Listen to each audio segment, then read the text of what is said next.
Hello people on Vegan FTA, I am Simone and we are at the Capra Libera Tutti Sanctuary in Rome, and I'm gonna bring you on a virtual tour inside the sanctuary. This place now is home to 500 animals, and all of them are saved from exploitation. They're coming from farm and slaughterhouses, and finally here they can live their life. This place actually before was a farm, so the founder, Massimo Manni, started this place because he had an experience, a very deep experience with the suffering of the animals he was breeding. So back then he was farming sheep, hens and rabbits, and one day he had to do what every farmer does. So he had to sell the baby lamb to the slaughterhouse. So a truck came into this place and they took all the babies and they brought them away. So what happened is that all the mothers, all the sheep started shouting, protesting at the window. So Massimo had to deal with this. It was so deep emotionally that he couldn't handle, and so he understood that everything that he was doing was wrong. And so he decided to stop being a farmer without knowing what to do. But then one day he turned this place into a sanctuary. So the story is actually really nice because one day he was trying to save some goats. And so he was playing with those goats in a farm. And especially one of them, initially, this goat was playing with Massimo, and so went away, took all the other baby goats. So Massimo was surrounded by baby goats, and so he decided to save them. He brought the goats in this place without actually considering to keep them here, but he wanted to find a home, actually to save them from the farm and from the slaughter. But then he looked around and he thought, oh wow, this is actually a great place for the goats to live. And so the name Capra Libera Tutti actually comes from this goat that somehow saved all the others. In English would be a kind of a goat that freed all the others. That's actually the meaning of the name. And so now this place is home of 500 animals. We started the tour with this little family around me. He is actually one of the guardians of the sanctuary. He is one of the shepherd's dogs that live here, and they actually instinctively protect the area and actually all the animals that live here. He's just one of them. There are many others. He is especially protective with the llamas. In Italy, the llamas are not actually exploited by the food system, but they are mainly exploited by the entertainment industry. So Tina and Dama are actually born here. She is the mother, she is Marie. And there are actually other llamas that probably we will show you soon. They are actually enjoying a big land here next to us. So they actually they were born here because the very first llama living in the sanctuary is Cruzco. So maybe we can go and meet Cruzco, and then I can tell you why now we have actually a big family of llamas here in the sanctuary. Here we are with Cruzco. So he's the very first llama of the sanctuary. He arrived here 8 years ago. He is the only male we have here. Actually, he has a particular character. Cruzco was the only llama living in the sanctuary until 2 years ago, when Marie and Nadine, that she is inside this land now, since they arrived. So Cruzco found a way to live with all the other species living in the sanctuary, and somehow he had friends, he had possibilities to spend time in different ways with other animals, but he was missing actually other llamas. Luckily, in 2022, we were able to rescue 2 llamas, Marie and Nadine, so he found actually animals of the same species, and he could actually experience himself in a more complete way, because he actually needed to socialize with animals of the same species. So we actually knew that he was sterile because he has a testicle inside the body. So they told us he was sterile, but actually it was not the case. So Cusco somehow made a big family. So that's why we had baby llamas there. And we have 2 other baby llamas inside this land. So maybe we will have the chance to see them very soon. The sanctuary is very, very big. So it might not be possible to meet all the animals into this live stream because they live into 400 hectares. So they have such a big place to live. So the other llamas are inside here. Let's see if we meet them soon. Hello, Brioso. How are you today? He is Brioso. He's actually the last animal that just arrived here in the sanctuary. He is 21, 22 years old, and he had a very particular past. He was exploited for all those years. Initially, he was used for sport, it was used for riding, and he also was used for hiking and trekking. People were used to stay on his back and use him for days. So Brioso didn't really explore his life himself. He didn't really socialize with animals of the same species. He didn't even have the chance to explore the area around the place he was living in. Even though he was used to stay in a paddock, he was actually somehow exploited by people that came and used him. So when Brioso joined the Capra Libera Tutti Sanctuary and arrived here, we saw immediately that he was very thin. He didn't really have the chance to eat properly where he was. So we called the veterinarian immediately. He had all the checks. So now he's fine and is having proper food to get healthy again. There are other 6 horses living in his land, but maybe it's not time for him to join the group because he didn't have the chance to socialize before. So we are taking the right steps at the right time, and we are having meetings with an ethologist that is helping us to really understand how to introduce Brioso with the group when is the right time for him. So he's gonna be the decider. When it's time for him, he will let us know that it's time for him to join. So maybe we can go now and meet the other horses. Now we are in the horse area.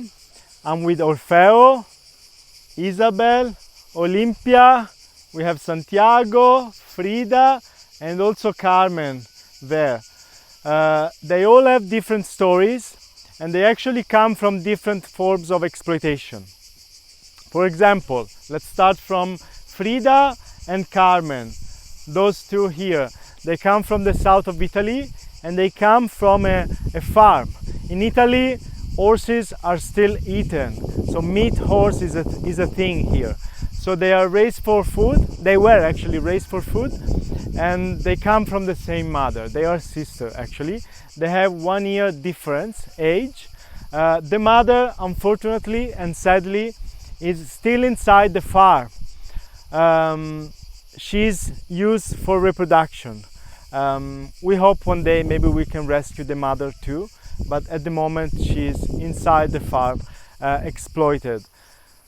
Then we have Isabelle and Orfeo. They are mother and son. Isabelle actually was a free horse. In front of us, in those mountains there are 3 horses. For some reason there are 3 horses. We don't know why. Maybe an old farm was unused, abandoned. Maybe something happened. We don't know, but there are 3 horses. And Isabelle, as every animal, is curious, wants to explore, wants to have adventures. And so she went too close to a village, and the people wanted to capture her. And so the municipality intervened, and she was actually captured at the end. She tried to escape many times, but at the end they actually captured her, and they wanted to send her to slaughter. Luckily we could intervene right away, and now Isabelle is here. when Isabelle arrived, she was pregnant, and Orfeo actually had the chance to born in the sanctuary. This is beautiful because Isabelle was about to be killed while she was pregnant. So luckily, both of them, they can live together. They have such a strong relationship. Then we have Olympia there. She's a horse that was actually used for riding for 14 years. It's such a long time. She was manipulated so much from the person that was using her for riding, and so she was one of the hardest to approach because she was a horse manipulated so much that when she came here it was hard for her to understand who she is. But now, by living in a group, by living with the other horses, she's actually taking back her life. So that's why the phone was shaking, because here in the sanctuary we always have someone around us. So in this moment is Tanay disturbing Massimo. That's why the phone is shaking. Then we have Santiago, the bigger one. So I don't know, Massimo, if you wanna come closer. Let's see if Tanay let you come, or maybe we can go on this side. Santiago is a horse that comes from Sicily, and he was supposed to be used for horse carriage. So maybe we can close the time here with the horses by showing you Santiago, and then maybe we go in another area of the sanctuary. Hello, Santiago. This is Santiago. He's the very first one to arrive in the sanctuary. So he was here for many years alone. Actually, Santiago arrived 6 years ago.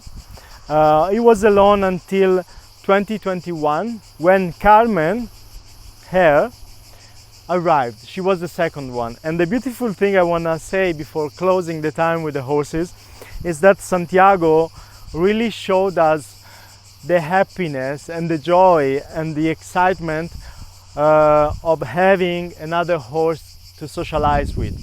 They are very social animals. They have a strong group. They are very connected, and so Carmen was the second one and really made Santiago feel different. From that day, Santiago changed forever because he could start interacting with animals of the same species, because they communicate, they talk, they socialize. Maybe we don't understand what they say, but they talk. At the sanctuary we have actually almost 60 sheep. He is one of them. He is Macchia. He's one of the most social with humans because the others are not really enjoying the human contact. But as you can see, he actually is very social. He was actually rescued last year for Easter.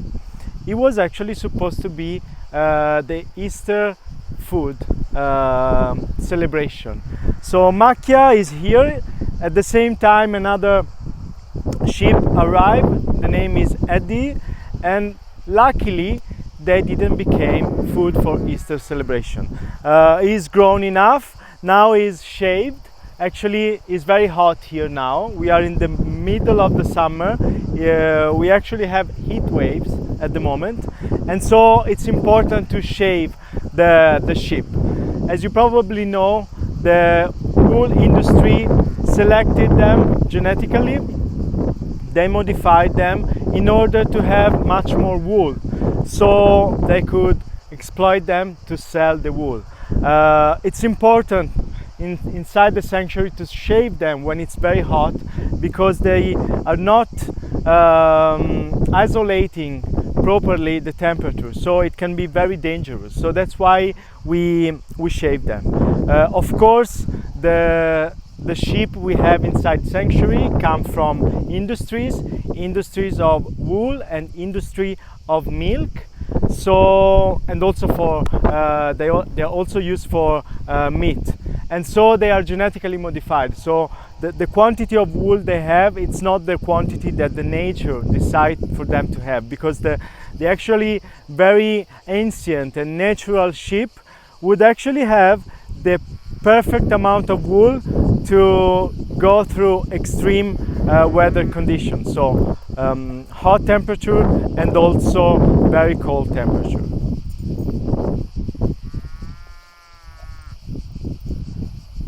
Yes, behind me is Massimo, the founder, that is recording the video. So he's Massimo. Hello, Massimo. For you to know, there is a very special trio here at the sanctuary, and they are Macchia, Eddie, who is the other sheep I told you before, and Tanay, this very young calf. Tanay, which in Italian somehow means waste, something not useful, and the reason why we decided to name him Tanay is because for the industry, for the dairy industry, the young baby male calf are considered waste. So Tanay was found in a very nearby farm, very young. He was separated from the mother. He was actually almost dying in the floor. We could intervene very quickly because he was having lots of diarrhea. It happens when they are separated from the mother and they change the milk. They actually give them industrial milk, which can be very dangerous. In many cases, of course, they go through the diarrhea, but in other cases, they can also die. And Tanay was actually suffering very much, so we could intervene. We could take him and we could bring him here. We gave him lots of vitamins, minerals. We made injections to really make him healthy again.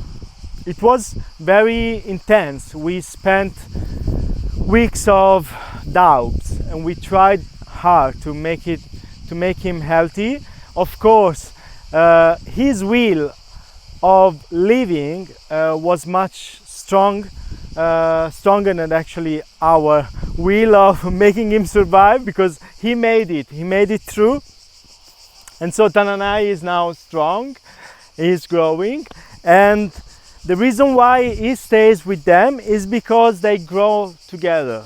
They don't wanna be separated at all. So if one of them is missing, they start calling each other. And so that's why you saw them coming, because they couldn't find Macchia. So they were calling him, where are you? So it's so beautiful to see them so connected. They have a very strong friendship. And of course, Tanay didn't meet all the other cows we have here. We have lots of cows, you will see them later. So he didn't meet the cows yet, so we don't know how the future is gonna be.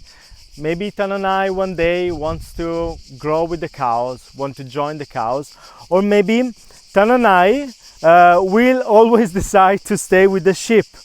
What's important for us to highlight is that here in the animal sanctuary, we want all the animals to be who they want. They need to, they have the chance to express themselves and be who they want to be.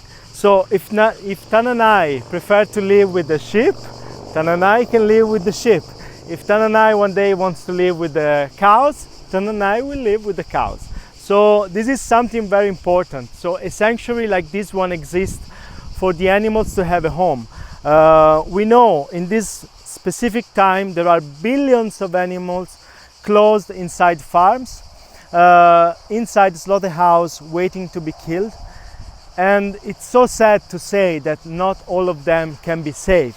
So with them, with their stories, they can be ambassadors of their own species, and they can try to raise awareness about what is happening behind the cruel food system. So of course, in the sanctuaries like this, we let them be safe, but also we want them to be who they want to be. So who knows, Tanay, what's gonna decide to do in the future.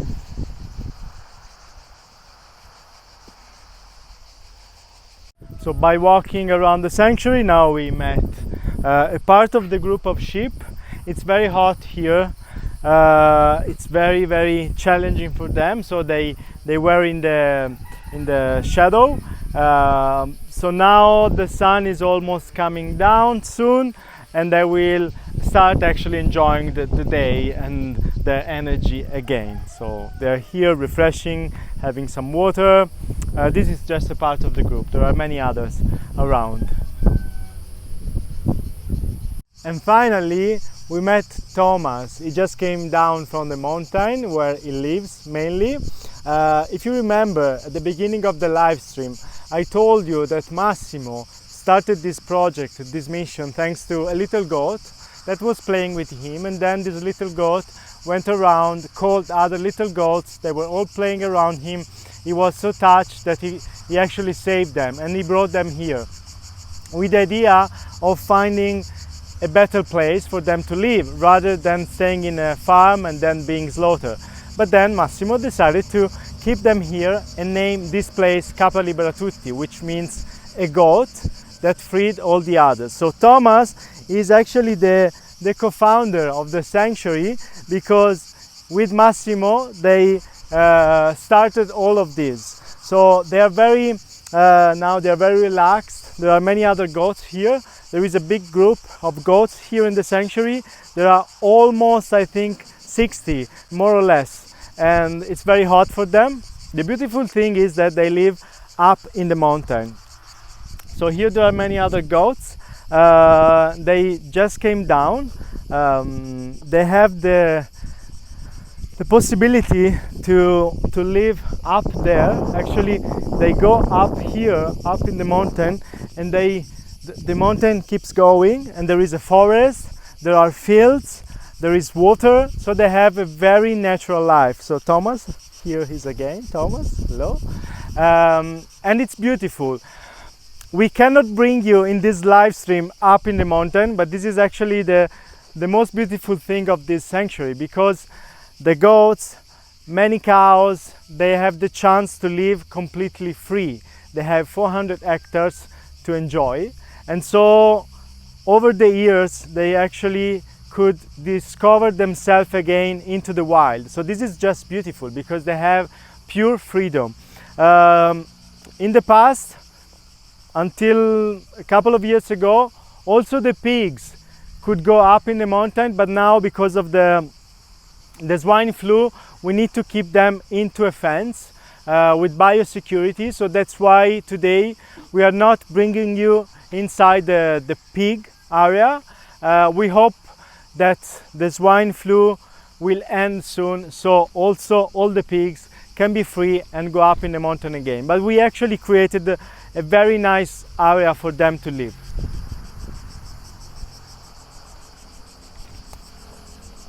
And now I'm with some of the gentle giants of the sanctuary. He's Rodrigo, he's Raúl, Ferdinando, Carolina, Saturnino. There is a very big group of cows, and the majority of them at the moment are up in the mountains, in the forest, enjoying the freedom, which is beautiful. We actually check them every day. We have a guy coming there every day, checking that everyone is healthy. But the beautiful thing is that they are free and they can do whatever they want. They can decide for their life. But others, like them for example, they prefer to stay here. So in this down area of the sanctuary, with hay, with comfort, with company. So most of them are male, except Carolina. So all of them as males, you can imagine they arrived because they were considered waste products from the industry. So it was taken very young from Massimo in a farm. It was in a very small cell. He also was taken very young from Massimo. Ferdinando also arrived here very young. We actually took him together in a nearby farm, saved from a dairy farm, right before he would have been killed. And the beautiful story I want to tell you here now is the story of Ferdinando and Carolina. Carolina is the female there, the one next to Ferdinando. He has a beautiful story because in the farm she was actually exploited at, she was considered very slow. It's like for the farmers that it's like that she signed a contract like to go on a certain speed, to do certain working hours. It's like she asked to work for them, but in reality they were all exploited from those people. And so Carolina somehow she was taking her time, which is really beautiful. And because she was very slow for the farmer, so she's Carolina, because she was very slow for the farmer, she was considered a problem, and so he wanted to get rid of her. You might know that inside farms, if animals are sick or injured, or maybe like Carolina, very slow, a farmer usually prefers to send them right away to slaughter, because they don't want to spend money to take care of them, and they also don't want to get trouble with animals like Carolina. So of course for Carolina there was the possibility to get into the slaughterhouse, but because she is also very gentle, that is what also the farmers said, they didn't want to kill her. So they actually asked us if we wanted to welcome her, and of course we said yes. I like to say that Carolina is actually here because she is very slow, because if she was gentle and fast, I don't know if Carolina would be here. But the beautiful thing is that inside the farm she was used for milk production, and she was also used for milk other babies, so not just the ones that were stolen from her, but also the babies of other cows. And so when she arrived here, she still had milk in the mammals. At the same time, Ferdinando, that was very young, he was here, and we were actually giving milk to him. This is sad, actually. Sometimes inside sanctuaries we have to substitute ourselves to the mothers by giving milk in a bottle, but that's what we have to do.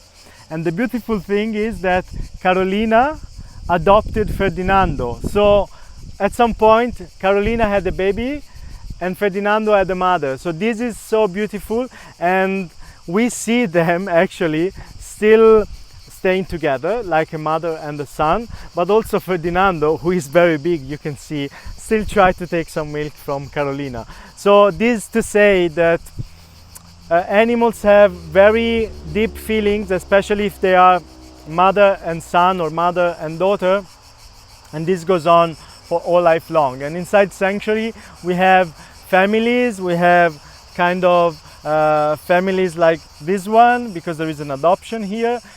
We cannot show you all the other cows up in the mountain. Maybe in another day we can go live once again, because there are many other cows and also families there, because sometimes the mothers that are rescued arrived here pregnant, and so this is beautiful because they have the chance to give birth and also to enjoy their babies, and they can create families and stay together for all life long.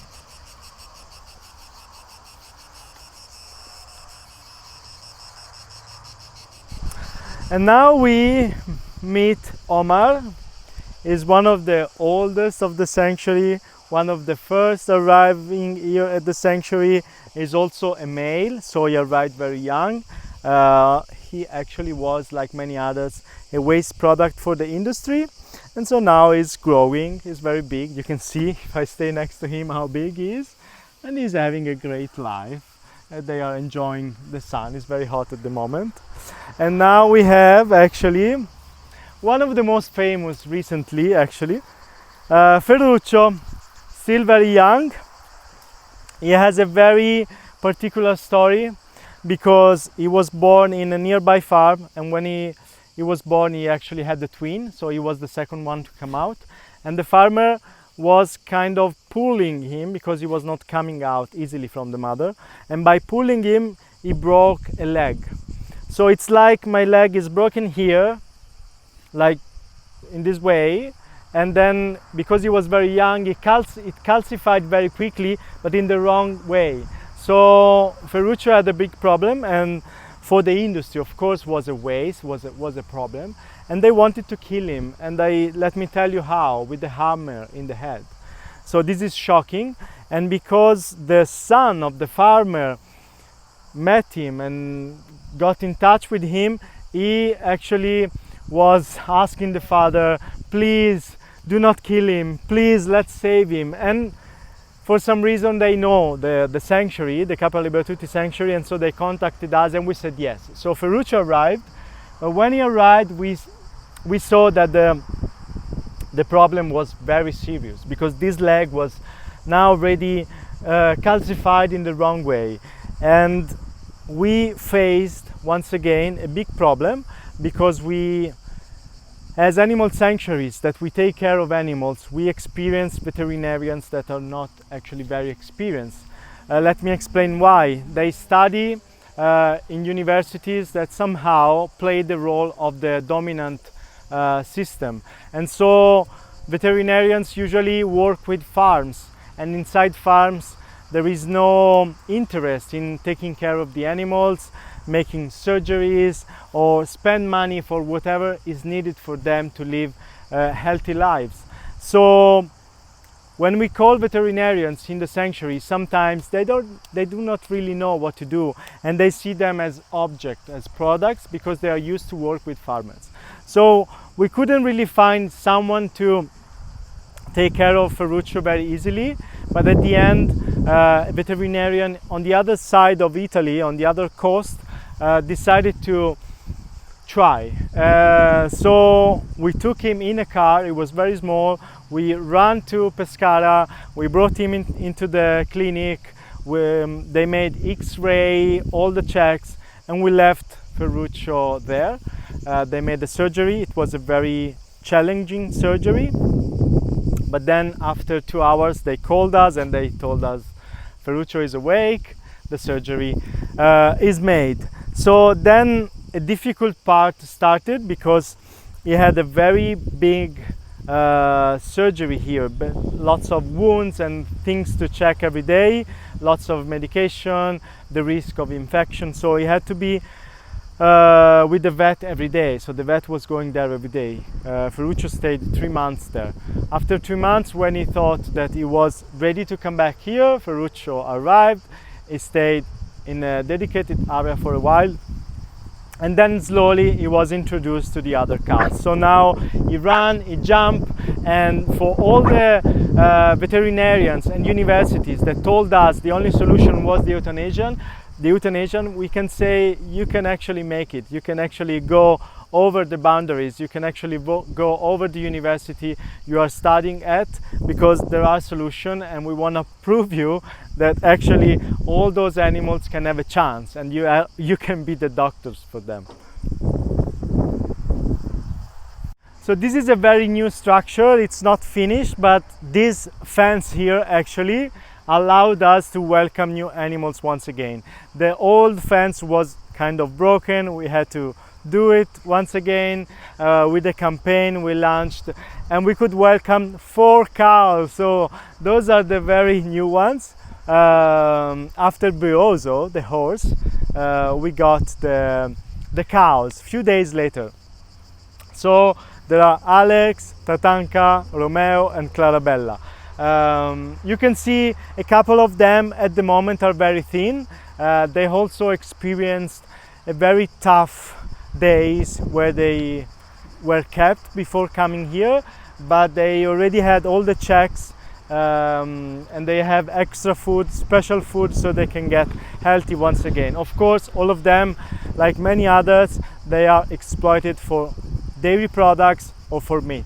That's actually why cows are here, because they are taken away from the industry that try to exploit them. So now I'm here with some birds. We have so many in the sanctuary. As I told you, there are almost 500 animals. You saw just a little part of them, and there is a big community of birds. With birds I mean geese, I mean hens, I mean chickens, I mean ducks, I mean peacocks, I mean pigeons, so many. So we want to end here and just tell you that as an animal sanctuary, of course, we take on a mission.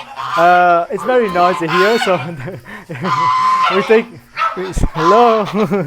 We take on a mission, and so we welcome people here with guided tours. So we believe that if people can come here and listen to the story by watching the animals in the eye, it can be very powerful. And so we raise awareness with open days. We also serve during our open days delicious vegan food with special chefs that are creating such a beautiful dishes. But we also have education plan with schools and universities. So we often go to schools, inside schools, to present our mission, to actually tell the students why the animal farming industry is so negatively impactful on the environment, or everything that is behind the animal farming industry, all the social problems, because also the people actually are victims of the animal farming industry. And actually we also present the story of the animals, that the ones that are here are actually saved and rescued, but all the others are still inside the industry, exploited, beaten, the victim of this chain, the food chain. Another important thing that we try actually to highlight when we have lessons, education programs, when we meet institutions and politicians, we try to let them understand the role that actually animal sanctuary have for the future, for a good future, because they can actually drive change. In Europe, animal sanctuary do not have a legal recognition. I mean, there is something appearing in the law, so there is something that mentions the animal sanctuaries as structure that can actually welcome animals in need, like the ones you saw in this video. But still, we need something more specific that make us feel safe in front of emergencies, in front of pandemics. Those animals are taken out from the food chain, are taken out from the food system, and no one will harm them anymore. No one will eat them anymore. So we need to be sure that also there is a law that guarantees them the freedom and the safety in front of any virus or whatever is happening. We saw recently in Italy, because of the swine flu, the local authorities with the police destroyed the sanctuary, entered and killed all the pigs. So we need to avoid this in the future. We are very scared that this can happen again and again. So with all the other sanctuaries in Italy, and we hope soon to connect with all the sanctuaries in Europe, we want to make a law that really make those places recognized and safe for all the animals that have a chance to live here. So we hope you enjoyed this tour around the sanctuary. We wanted to end the live stream with Thomas, who is actually the co-founder of this place. So we hope we made you curious. We hope maybe one day you will be in Rome and you decide to visit us. We hope you liked it and you want to share this video with lots of people. We hope also that many other people abroad will get to know about this place in Rome. So whenever they are around this area, maybe they can check our website and decide to come here and to join one of our guided tour, open days, events. So please share if you like, and we wait for you to come here.